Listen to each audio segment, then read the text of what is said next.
And away we go. And we're back. Hello, guys. Episode 3 of Flex in the City here. I'm Ada. I'm Lisa. Okay. We're back. Wow. Sorry. That's going to So get edited excited. out. I'm Ada. Okay. And I'm Lisa. Welcome. And we are going to jump right into it with a quick fire round. We kind of introduced these in episode 2 to break the ice and also allow you guys a chance to get to know us better. So it's my turn today Yes, it is. to be Okay. interrogated. Ready? So I'm going to give you some questions. All right. Don't think about it. First thing that comes to mind. Okay. Are you ready? I'm ready. I'm feeling the pressure. Do you feel the pressure? I don't. I'm very Okay. relaxed. Okay. Coffee or tea? Coffee. Cats or dogs? Dogs. Wow. Goes without. Racist thinking. against cats? They're not a race, first of all. Summer or winter? I already know. Next. Summer. Books or movies? Movies. City life or countryside? City life. Pancakes or waffles? Oh. Waffles. Morning person or night owl? Morning person. Comedy or drama? Comedy in film Uh-huh. or entertainment. Mhm. Drama in real life. Drama in real life, I got just you. Just play comedy. Okay, and this one I like. Phone call or text message? Text, please. Don't call. I don't know why people call. Me. The most you're gonna get is voice message. Although I have called you a few times. Which is because, cute. No, but that's like, nice I don't know. because I call only people that I like. and I answer only from people that I like. She doesn't answer always, by the way.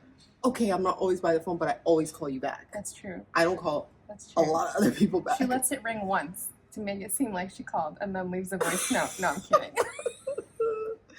I definitely You know you've done don't wait that with around. some I people. definitely don't wait around. I was just like, I called you back, whatever. It's on record. Oh, Welcome. The Here we pressure are. is on. It's on a little bit. I'm gonna be eating my pretzel as Go we for it. Go delve for it. into things because I need to get my carbs in. This is the only day I allow myself to eat bread and carbs. Well, these kinds of carbs. So Well, why? Why do you do that to yourself? because I already eat a lot of pasta and a lot of rice when I Okay. make dinner, and yeah, I just don't need it. You don't need this it. is But do gratuitous you eating. enjoy it? I enjoy it enough, but I don't enjoy it enough to have it every day. So Okay. that would be indulgent. So I Okay. don't allow myself to be indulgent. But She knows herself. I learned since last week.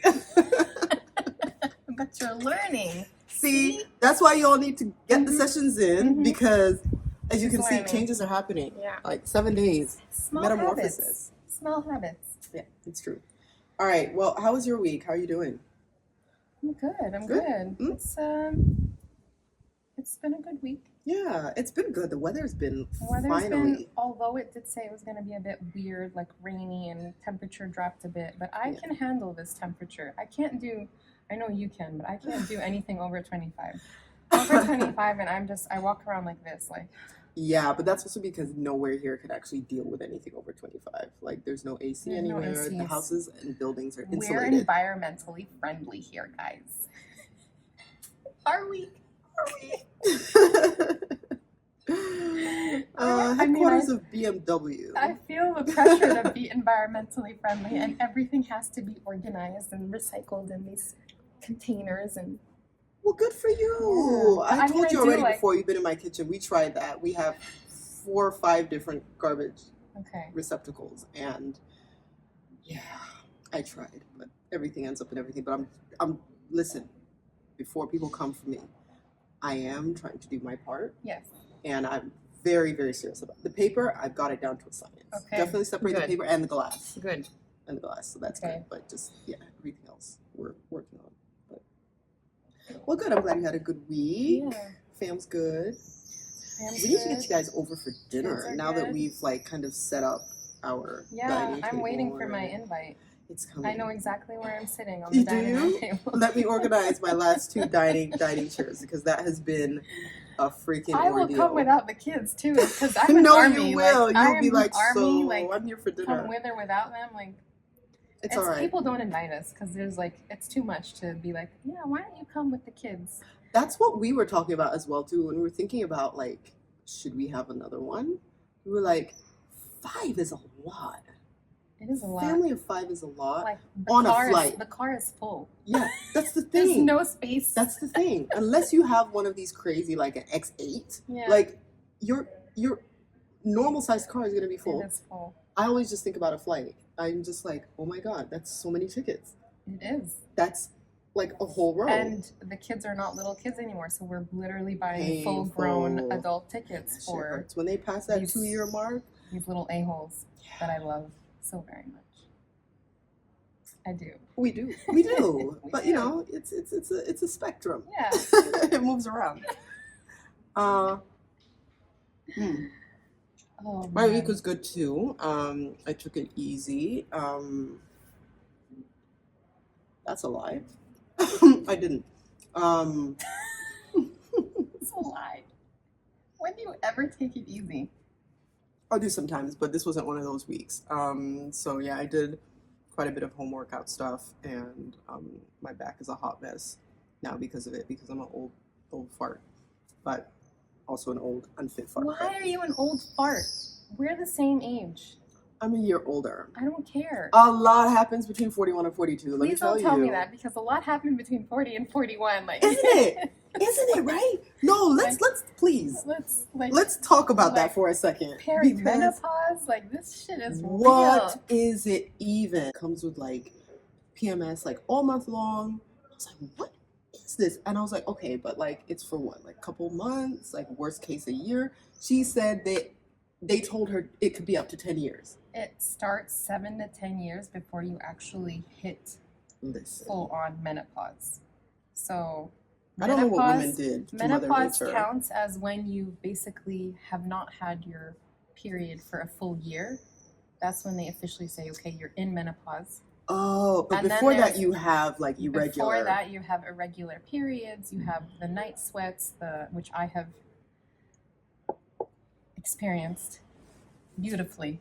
It's so nice having night sweats, really. I think I'm having night sweats, but I never related them to that. That's only when you said it, I was like, oh, I just thought it was really hot. The hot flushes, it's actually, some refer to them as hot flashes, some refer the to them Brits as say hot flushes. flushes. The Americans say flashes. Flashes? Mm-hmm. We just butcher that language, don't we? Just being hot. Yeah, just being generally. Hot. Yeah. Periods get random. It's a lot, but that happens literally 7 to 10 years before that, and it's just nobody knows about it. No one talks about it. You heard it here first. Yeah. That's insane. But that's a whole other, like, we can get into that like some other time. Probably like a whole segment or just episode on its what own. our bodies are doing to us. Yeah, no, we're going to talk more about that because I think that's something that's so relevant as well. Just in general, the fact that what happens to women's bodies is not spoken about, you know? Like, there's so much that can go wrong with us. No. There's so much, which is already, to me, so upsetting. Yeah. I started, I told you this, I'm now learning to add onto my holistic health coaching belt, I'm adding now menopause coaching, because it really is something that no one talks about. It's taboo almost. And once women hit this stage, we're considered expired. Like, non-childbearing age. Yeah, you're obsolete. Like, we're obsolete. We're just not like, and it's just not. I think that the way that we approach that chapter needs to change, and I'm hoping that I can do that for myself and for others as well. So let's see how that goes. No, I think that's really good, and I think also just when you think about the fact that how we approach it is so sort of like bottom shelf hidden, like we don't talk about it, taboo, as you said, in so many ways. I think it's also a lot of women that perpetuate that. It's not that men are I'm not like, just talking about men. We don't want to talk. It's obviously a male-dominated society. Like, let's not fool ourselves. But women also, we're not kind to each other. I think we're probably the most unkind. Actually, we're mean to each other. Why? I don't know. They feel like it's like competitive nature between us, this pressure to always outdo each other. And that's like, I feel like this idea of pressure kind of like exists in all different realms of our world, of womanhood, like parenting, everything, every stage. I think you're absolutely right, because when you think back to like high school and even before that, if you can, I was gonna say if you can remember back that far. We're not that old. Wow. Okay? Come on, Lisa. I know. But like really, like think about your interactions, and there's always like, you know, just some girl or some, and even if you're not involved, there was always some kind of like that animosity and that competitiveness. And then really I know young. I felt it a lot just in like my household, because I'm the youngest of 7 girls, and I was largely growing up closer with the sister that I follow, and we are complete polar opposites. But there was this competitive nature regardless of that. Like I was like, we're not even interested in the same things. But did that come from your parents? Like were your parents saying that's anything? The thing. Like where are we learning that from? I think it's a society that perpetuates it, because it almost pits us against each other. Mm-hmm. So like even like we are weaker when we're separated, when we're not with each other. See, if we all got our shit together and organize ourselves, we gotta be smarter, ladies. This world that right now is falling apart to pieces that I'm so pissed off about. Another topic for another day. It wouldn't be, I don't believe it would be this bad. It might once a month maybe be a problem. If we were all like, imagine if we were all in line, like the UN, whenever they have meetings, they'd be like, look, we have to make this happen after the right phase of the cycle. Yeah. But yeah, like no, honestly, I think that we are just like when you find like more remote communities where like women are, and that community, sense of community for women is strong and really revered and celebrated. Like there's such a core strength and harmony there that I'm just like, why is this something that we're not doing more of? So in these societies that you're talking about, is it more of a matriarchal society? Still patriarchies, if you will. But yeah, there's matriarchal societies where you have that solidarity and that community. What I know of in terms of just like my culture traditionally, we have, actually, if you go back far enough, we are matriarchal. Fun fact. Okay. But what I know of, and what I guess is documented, is that, and what I've witnessed is that, you know, you have communities where women will help each other, and really when they choose to actually say we're in this together, all of the children of the family are our children. We all look out for each other's children. We all look out for each other's farmland, for each other's what have you. I love that. Yeah, it's amazing. And in the same vein, when that's fractured, you can see the effects of it, because also traditionally in my culture we have polygamy, and so you'll have 4 or 5 wives. Same as with Arabs. Yeah. Well, and Muslim Arabs, not and you find that there is like almost a perpetuation of competition, because there's this idea of like every woman wants her children, obviously, which is part of your nature, to have access to limited resources, the limited resources being whatever the one man y'all share can provide. And all of that, Yeah, and so because of that, you find, like in the old bomas, which is like homesteads, the man's house is in the middle, and each wife has a different house, sufficiently distanced from each other, so that no wife ever knows which hut he went to sleep in the night before. So you just be waking up, and sister wife is like, hey, guess what? I got mine. Like, I'm like, that perpetuates it. You know what I mean? Like, you're already separating. There's going to be competition about what types of houses they have, which ones are bearing more. Like, it's... So I think there's a lot of that behind it. But then when you, like, come into our sort of society that we live in now, outside of, like, African and Arab culture, you have the same shit. Just different toilet. Like... Just think of it in a office environment. Like... I don't think women support each other, and especially if you have a female in power. Executive, if she is in leadership. Listen, let's be real. If she's in that position, she knows what she's doing, but she's also got to keep up with the other men on that Sometimes same they don't know level. what they're doing. Sometimes they got there because anyway. We're gonna have some people leaving some nasty comments. Listen, if they leave nasty comments based on that, then they're doing it. They're doing it. Exactly. Yes, guilty.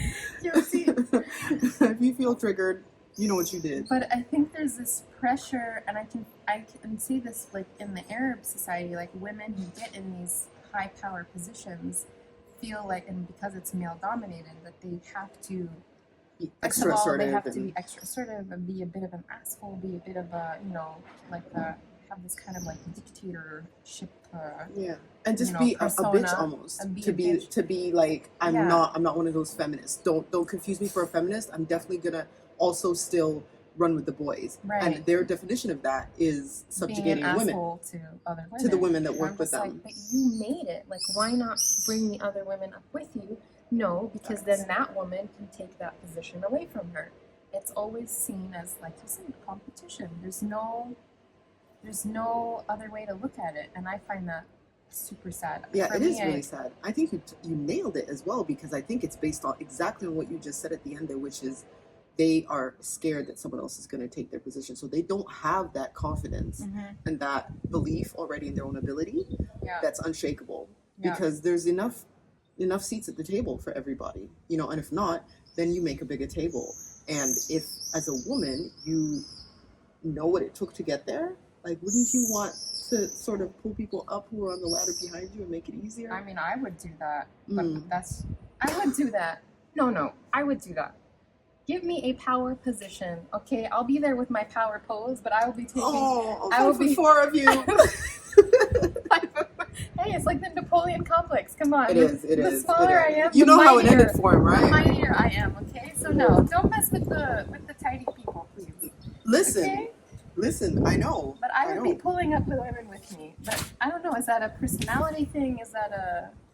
I think it's a combination. I would say, just from what I've seen from my experience working in corporate world and my experience working with women vis-a-vis men in like higher positions, I do find that it's very rare you'll find a woman that is championing for other women.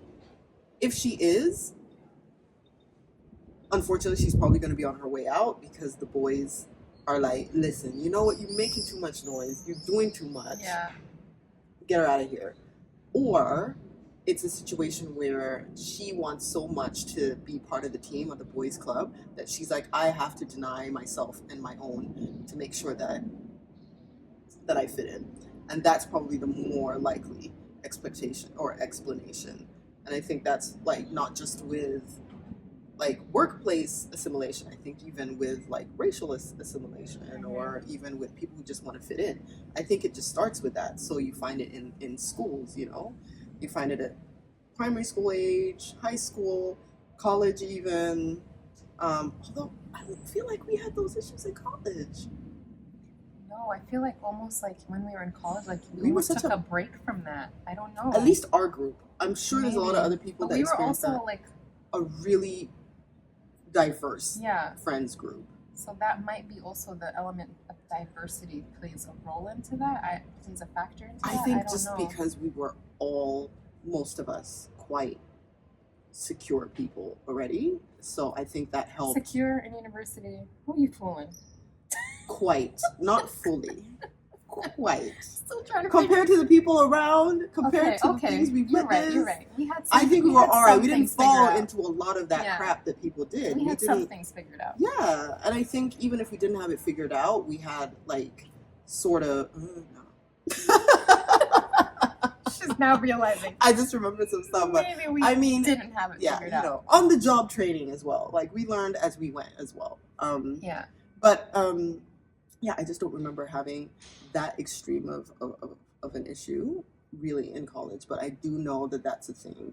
And then certainly my biggest collision with it was in the workplace, like in corporate life. But I think because I worked in non-Black countries for so long, I was like, listen, I have bigger problems than fighting with other women right now. I already stick out like a sore thumb. I'm busy trying to tell the guy that I've been advising for months over the phone that when he comes to meet me, like I'm not the woman that's going to get his coffee for him. I'm the one that's been actually advising him. So oh my god. yeah, bigger problems. But yeah, I think I don't know. I think the pressure to compete, even if I've actually felt it mostly in motherhood. Oh my god, please. When I think about it right now, That for me, that it like gives me heart palpitations just thinking about it. The amount of competitiveness between mothers and each one talking about, oh well, my child did this, and oh my child did that, and my child is the greatest. Are you kidding me right now? I just saw your child pee in the bushes there in the and corner. Your child looks like Yoda. What are you doing? Like, who are you bullying? Stop. You know? But then that also goes back to, what are they masking? Is it an insecurity? Is there shit going on at home that they feel like they have to put on this perfect, face to make it seem like everything is okay? Or is there something, like you said, insecurities from their childhood where, I can tell you, for example, I was bullied as a child. No. Yeah, I was bullied. Come on. My name is Gada. No one could say it. They called me Gada. There was a slogan that came out for a sports store called Gotta Go to Mo's. Like, I walked around all of elementary school hearing Gotta go to Mo's, gotta go to Modell's. Like, that's the shit I heard. God, or then they would say, oh, God, like God? Like, you're like Gotta God. Like God? Wow. And my mom wears the hijab. Like, this is in New York. Where's the hijab? We were the only Arabs in the school. Come on, of course I was going to get. Oh, shit. Really? Like, Ramadan would come along. My mom would be like, please have my daughter sit in the principal's office so she's not tempted when they're when she's fasting. And I would be in the principal's office, glass windows. People would walk by and see. No. Be like, God, what did you do?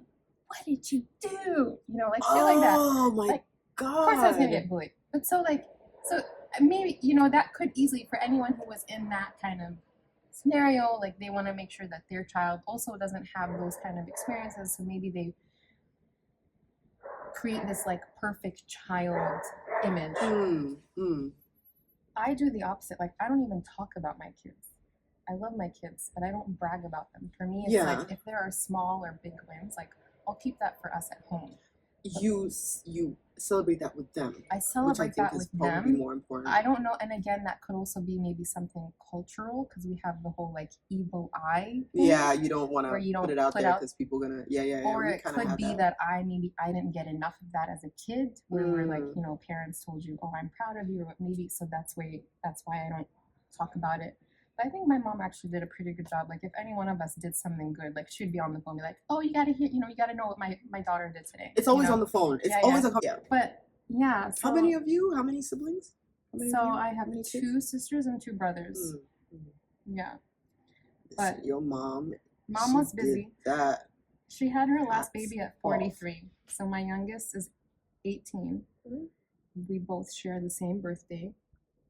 So there's a bit of I lost my birthday. There's a thing there. We're just gonna move past it. I'm not angry. I'm gonna move past it. I love my baby brother. She had him at 43. So I could theoretically. You can still do it. Yeah. I mean, who else had? Was it Naomi Campbell or somebody had? She didn't have no baby out of her body. Not Tina Turner, Janet Jackson. Somebody had a baby. That's how you got a Janet to get. Yeah. Okay. So between now and October, I have to teach Michael about Janet. Okay. So that he can sing along with me. Yeah. Yeah. Not look like my bodyguard at the concert. Oh, that would be cute though. It's gonna be good. It's gonna be good. I'm excited. I love it. Sorry, if he doesn't want to go, I'm happy to go with you. Gotcha. I'm excited. Take me. But yeah, going back to motherhood and competition. I really feel like women need to be more empathetic with one another and just understand that motherhood is already hard as it is. That's the one thing that we all know. We all know it. Like, we're all different, our paths are all different, but the one thing we all know is shit is hard. It is hard. It let takes that be the common thread. on you physically, mentally, emotionally. Like, it's so much. And then to also have to add this whose kid is doing better in school, whose kid is smarter, which kid is, how fast did you snap back? Yeah, and then that also, that is a crippling pressure. It's too much, and I feel like we need to be kinder to each other, really.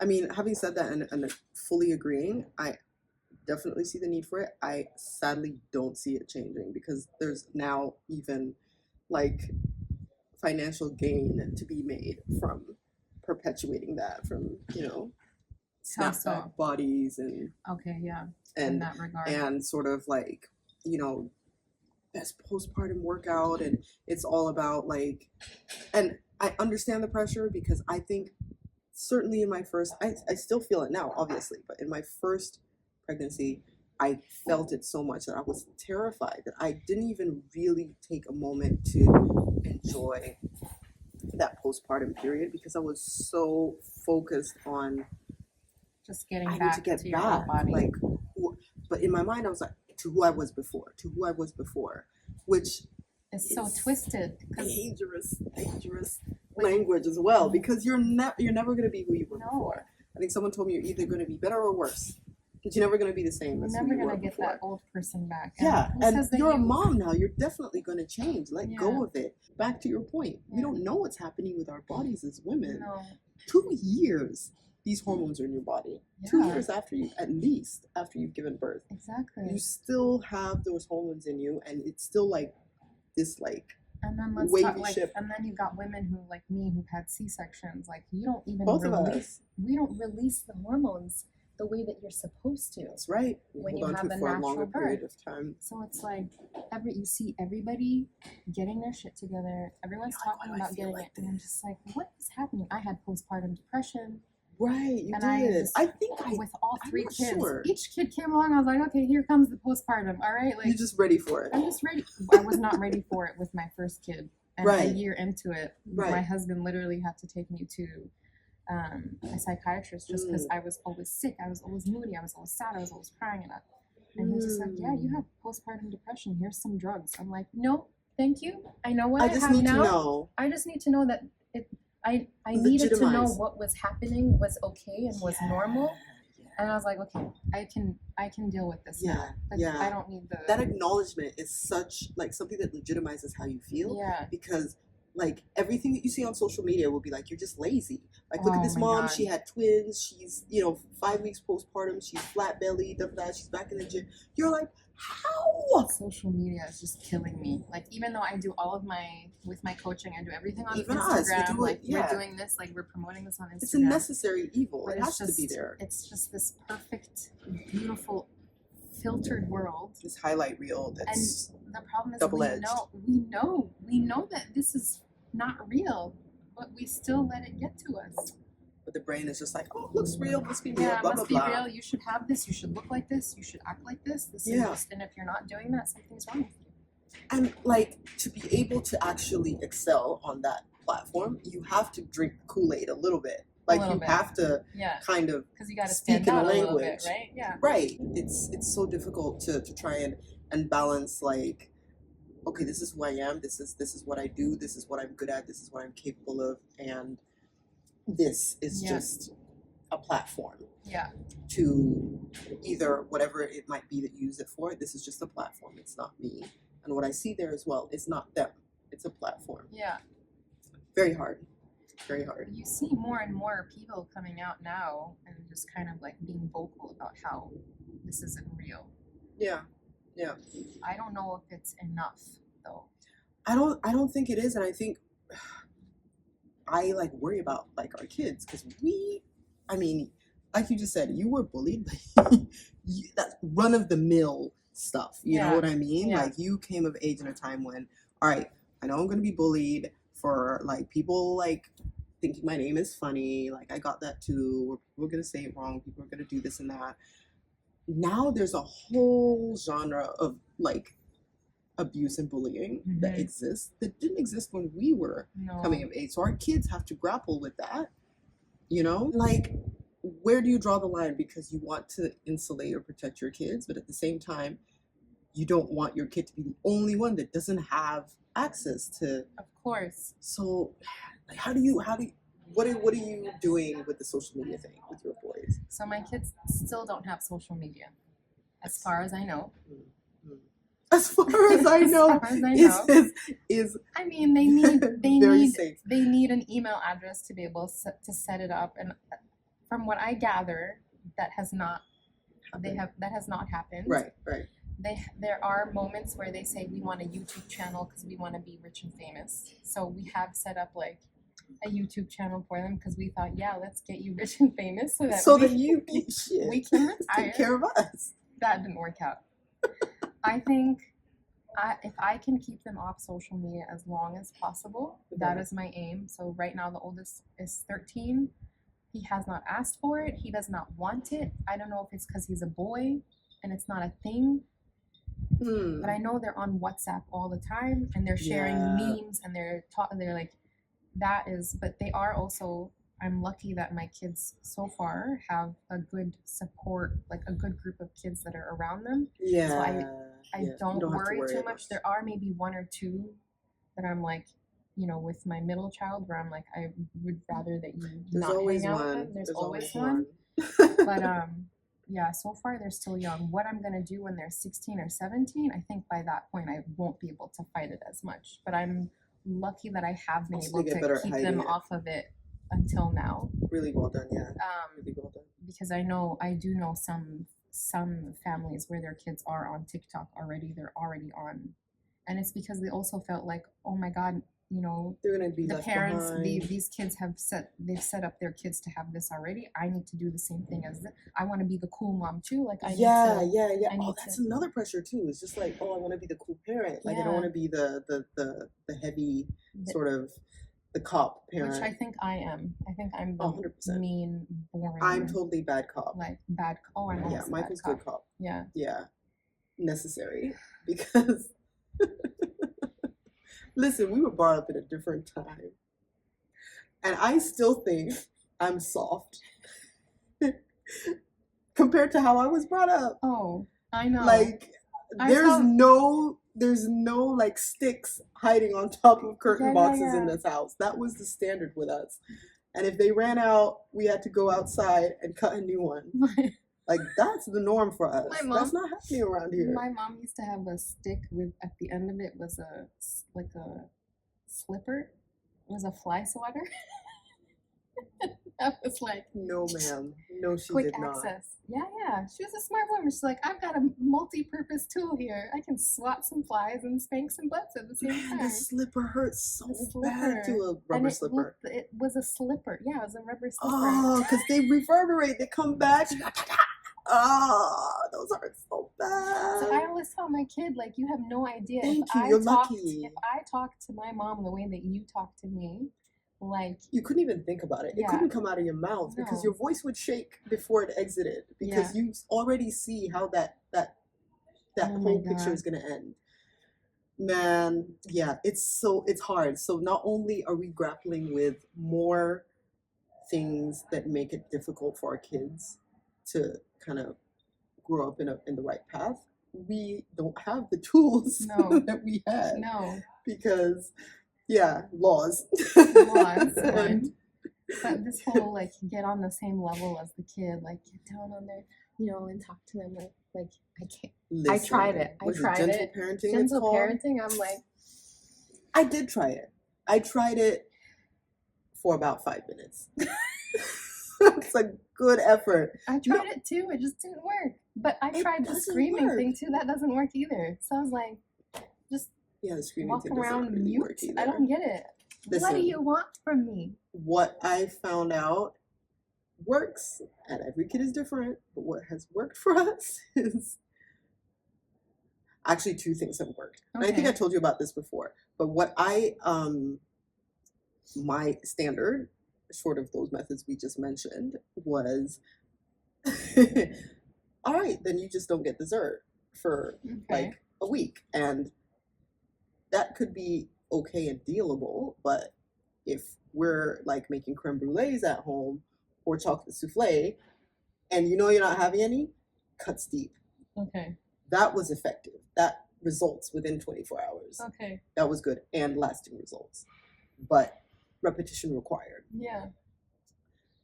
So that was working for me, as well as, you know, you have to go to bed early. If the football's on, UEFA's on now, for example, I'd say you can't watch the game because we let him stay up a little bit late to watch the game. Well, then you just don't get to watch the first half of the game. Exactly. Things like that. That gets it. So I just say it's your choice. Yeah. If you want good things, your behavior dictates what you get and what you don't. It works sometimes. For us, it's screen time, like gaming. So that used to be an issue until he got into a punishment where he basically made us realize he couldn't be trusted with his iPad. So now he hasn't had it for 2 years. So I don't play that. Yeah, I don't play that. I don't even know where the iPad is. I know it's not in his room. But yeah. See, you saying that, like, let's just talk about this for a minute. Like, you took the iPad away from your kid. I feel pressure to take the iPad away from my kid now. Like, why is that? Right. That's the thing. Why do I feel like now I feel like I'm the bad mom because my kid is always on the iPad? No, trust me, because the iPad would make my life easier too. I'm suffering but as you well. see, like, it's like got it. My first instinct wasn't to be like, wow, bravo. My first instinct was like, damn it, what am I doing wrong? Why is he on the iPad? What am I doing wrong? And how can I be a better mom? You've established trust with the iPad. That's a good thing. So I don't know. Have I? I don't know. They do a lot of YouTube shorts, and like when they're on YouTube, for me, it's like. But you can check the history, right? Yeah. How? That's also another thing too, because like you want to respect the privacy, but how far do you snoop? Oh, I don't snoop. I literally say, "Give me your phone so I can see your WhatsApp messages." Like, I mean, that's me. I used to get mad at random times. I used to get mad at my mom because she'd open my mail. You know, when we had actual letters that would come to the house. Not that I had, like, what did I have? It's not like I had any, like, secret love letters or anything coming to the house. But I would get mad, like, if, like, the tax department sent me Mom, it's my letter. You should not open it. Yeah, that's right. That's right. But now I'm like, she knew what she was doing. She had us all in check. Yeah. I'm going to check. And like you said, what we talked about, like, there's so much external pressure from, they have all these influences outside of them. Like, I feel like we need to do our very best to make sure that we protect them to a certain degree. So it's like, I think it's like twofold. It's like, yes, you protect them to a certain degree, but also like you give them the tools to be discerning. Yeah. And then you just, after that, you just have to like trust that they know what they're doing. We're both kind of in that sort of, before we kind of let you go out and do your thing. Yeah, I think they're still in that molding stage. Come 16 years old, it'll be a different ball game. That's like this. Oh, it makes me happy every day that I don't have girls, even though like I'm like, oh, it'd be kind of nice to have a girl, but I'm like, would it be though? Because I mean, these pressures are like tenfold more on girls. But this is the other thing also, is like, why do we feel like women who have boys have it easier and women who have girls have it harder? Like, why do we feel like, again, why do we put that competition between us? I think it's hard either way. Yeah, motherhood. Yes, but I definitely think we have it harder in some ways, and they have it harder in different ways. In different ways, we each have it harder, but each, like, I've had so many people come to me and tell me, oh, you're so lucky you don't have girls. Are you fucking kidding me? Like, every friend of mine I've seen that has girls, I'm like, your house is civilized. Yeah, like, you can actually converse with, okay, you'll be screaming at each other, but you can still, they're playing in the same room. You're the same, like, what's the word I'm looking for? Gender? No, not even like, but you understand each other. You understand, especially as a mother. I don't understand my boys, period. I don't know what it's like to be a boy growing up. I don't know. I don't get it. I don't understand it. I've been walking around farting and burping all the time and thinking that's cool. Like, or making farting sounds at the dining table. I'm like, no. So for me, it's like, why do we have to always make a thing out of it where it's like, you have it easier and I have it harder? Like, why can't we all just say, no, it is hard in every scenario. Whether you have one kid, whether you have 3 kids, it's hard. Whether you have a boy or whether you have a girl, it's hard. Whether you have... I'm going to stop you right there. I hit a nerve. 1 kid versus 3 kids is a difference. When you are outnumbered by your children, cook in the house. In terms of manpower, yes. But that one child still, and I have friends who have only one kid, that one child still, it takes every ounce of you to keep them entertained, to make sure they never feel lonely. That's true. To make sure they feel loved all the time, to make, like, it's, everything is about this one child. That's true. That's true. And you have to be there everything, and you have because to be there. They don't have anything else. That's so true. that's So what it's I hard mean, for like, a different set of reasons. It's a different set of, it's hard. But we Fair. like to make it seem like our lives are harder than everybody else's lives are, and that is, for me, That's that needs to change. Yeah, no, especially I think between that's really women fair. and between whether you have kids, whether you don't have kids, like, women in general need to be more supportive towards each other. And hardship, difficulty is relative. That's the thing. I mean, your hardship is hard for you, but I could have something completely different circumstances, but it's still it's legitimate. Yeah. If it's difficult for you, and what might be the hardest thing for me to face might be something that's not so bad for you. Yeah. But relative to my life experience, it's hard. It's hard. Yeah. And so I think there's something to be respected in that. Yeah. And kindness. Kindness is so important. Kindness. But I mean, to that self as well, but also to each other. I think we touched more on kindness to self last episode. Self? Whose child is that? Speaking of kindness, I don't know if y'all can hear that, but it looks like, because kids are starting to come home. It's that time. Yeah. Did you know in Germany they get home from school at 1:30? Is it 1 or 1:30? The school day's over. Like, my kids finish, the older ones finish at 1, so they're home by 1:30. Mike was telling me that too, that he used to finish school at 1. They basically, before 6th grade, didn't have homework. Yeah. But then they had homework. But you have the whole afternoon, so you have all this time to play with your friends, and then you still have the whole evening. You could do your little bit of homework, and then you have dinner. Like, it's work-life balance. We didn't have anything like that. Like in Kenya, even when Dante was schooling there, when he started, he used to have to wake up at 5. I used to have to wake up at 5 in the morning because the bus comes to get him at 6 in the morning. Meanwhile, the school is 15 minutes down the road, but the traffic is so long and they have to pick up everyone. Yeah. He's on the bus for an hour. He's exhausted when he gets to school at 7:30, and then he has school all day till like 3, and then sports after. He gets home at 5, and he's meant to do an hour and a half of homework. It's too much. It was insane for these kids. It's too much. It was nice though for him to go from that system into the system that he's in now. Now he's not in the German system school because he's English speaking school, but he finishes at 3. Yeah. Which for him is like amazing. The American system was always that you finish at 3. So for me, that's all I know. So when we came here and it was like, you're done by 1, I was like, no. Because it's also a break for us. For me, like, come on. 1 o'clock is not enough time. They walk in the house at 1:30. I'm like, oh my god. It begins. I feel like I just got into my routine. Getting stuff done, and then they're back, and then you can't get anything done again until 10 p.m. And goodbye, like, so long to you trying to do something for yourself. Meanwhile, 10 p.m. I'm like thinking, oh my god, I didn't work out today. I didn't do this. But I should be doing this. Again, the self-talk, like, you need to, and just, that all goes out the window. Yeah. But you also feel like I could be doing more.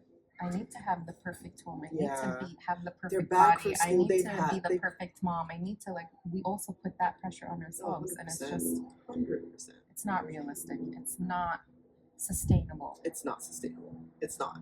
Maybe for some people it is, and they're doing something that we don't know about. But as far as I know, it isn't. It isn't sustainable. And people who are out there making it seem like it is, liars. They're lying. Something is lying. Either you're filtering all your photos, your man's cheating on you, you went to the extreme. You have fractured relationship somewhere. Something's happening, and not necessarily outrightly from our husbands or our partners, but I think you obviously have a pressure where you're like, nah, I still gotta like be cute like I was when he met me. You know what I mean? Like, I gotta take care of myself. I gotta. You guys been married 16 years. 16 almost. Yeah, Michael and I met 17 years ago now. I was fine back then. You're still fine. I was fine back then. Oh yeah.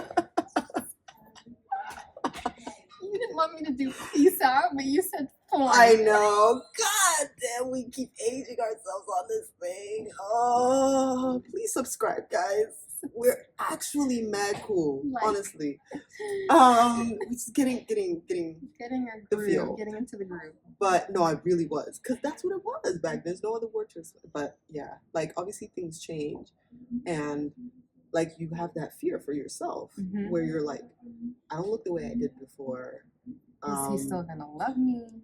Is he Yeah. still gonna find me attractive? Is he still gonna want me? And Like, he's still seeing attractive people. He's not blind. So No. you're like, you start comparing yourself to the people that you think he's seeing, yeah, you know? yeah. And like, luckily, I've learned to shut that shit off years ago, because it could drive you crazy. You just have to like, you know, be enough. But even when you are secure and the relationship is stable, it also takes work. Yeah. It still does take work. You can't just be like, you know what, we're in a good place, we're good, we know each other, we know that you're my person, I'm your person, it's all good, we got these kids, we're doing well. We don't need to actually like think about that anymore. Like, no, you still actually have to put in work, and you still have to check in with each other, you have to listen, you have to make time for each other. That is the hardest. That is Making something time. that me and my husband definitely had to learn the hard way. Yeah. Yeah. And you know, we did hit a rough patch at one point, but what was a saving grace for us was that we literally scheduled date night every week.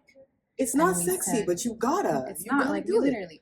We didn't have an actual day. Like we didn't say like every Thursday, but we said once a week we need to go out, Once a week because is good. we had to like kind of course work through the kids' schedules and if we had any other outings with our friends or whatever. So we made it a point that once a week we need to kind of make that time. And there was some date nights where we were so tired, like I literally could not keep my eyes open. But you gotta There's do just like, okay, at least like we're here together and we're making the effort, because I think once you don't do that, like all of those thoughts that you're talking about are gonna creep in no matter what. That's it. And you need to make sure to like, with all the crap that we already have going on around us, like you need to alleviate the pressure from somewhere, you know? You have to. Like you can't just be like this pressure cooker where everything is gonna... You'll explode. Yeah. You'll explode. Did you ever have a rule? So we tried to do the date night thing a little bit, but we just haven't been able to actually commit to it. But yeah, you've inspired me now. I think we're actually I think you guys can do really it. try and like, do it now, especially because that you, here, yeah, we've got, you know, we've got sort of family Michael's close family by. and baby is at daycare. We even just have breakfast together, or you know, we have a long lunch before we go to pick up. So we're fitting it in there. But I think really committing to it is probably a really good way forward. But do you guys have a rule where you don't talk about the kids when you're on date night?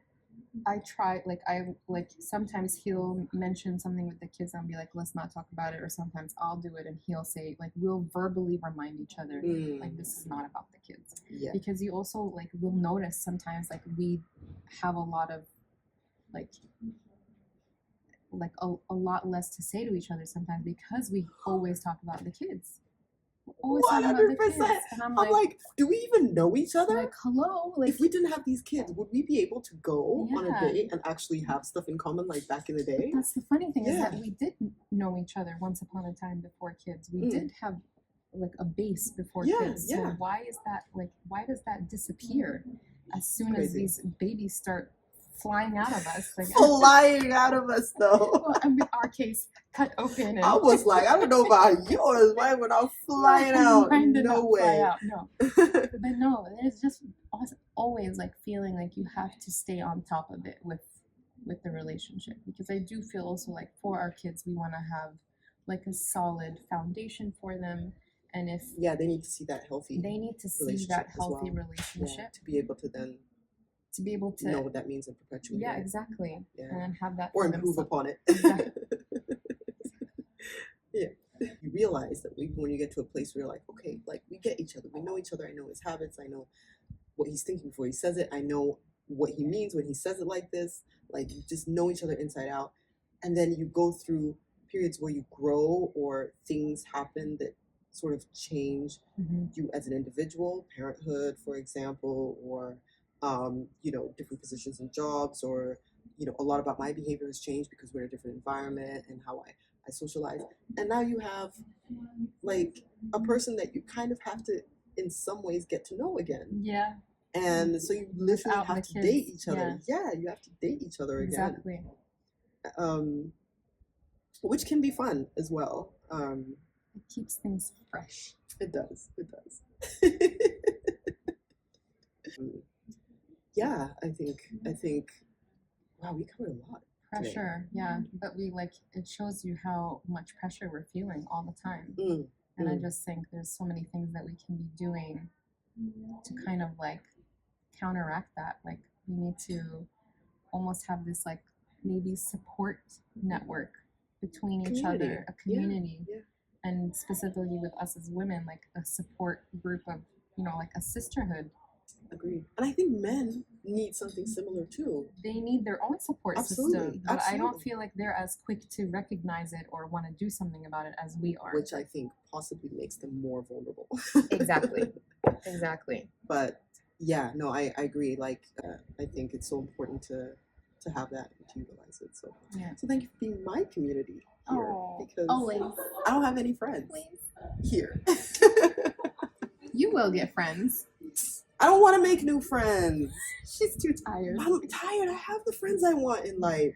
I have amazing friends. I don't want to make new ones. It's so funny. I always hear like, oh, I have my friends that people will say, I've known my friends since I was, especially here, since I was zygote in diapers. And I'm just like, yes, but the friends that you make at different stages of your life hold different purpose and different meaning for you. Like the friends that I've made now in the last maybe 2-3 years, like I love so much and they mean so much to me.